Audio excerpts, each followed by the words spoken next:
The dual 12-megapixel camera system on the back of this phone was a game changer because it introduced a dedicated telephoto lens.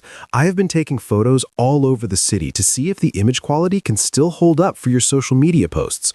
In bright daylight, the results are actually very impressive. The colors are natural and the detail in the center of the frame is quite sharp. The 2x optical zoom is a great tool for getting closer to your subject without losing quality like you would with digital zoom. However, once the sun goes down, you really start to see the age of the sensor. There is no dedicated night mode, so low light photos are very noisy and lose a lot of detail in the shadows.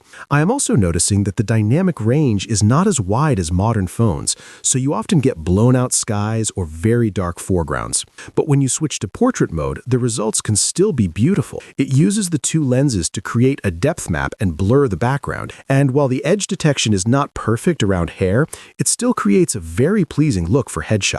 The video quality is another surprise, as it can record in 4K at 30 frames per second with decent stabilization. It is not as smooth as the newer models, but for a casual video or a quick story, it is more than enough. I spent some time looking at the analysis from CNET and Engadget from back in the day, and they were right to call this one of the best cameras on the market. It just goes to show that good glass and a decent sensor can go a long, long way.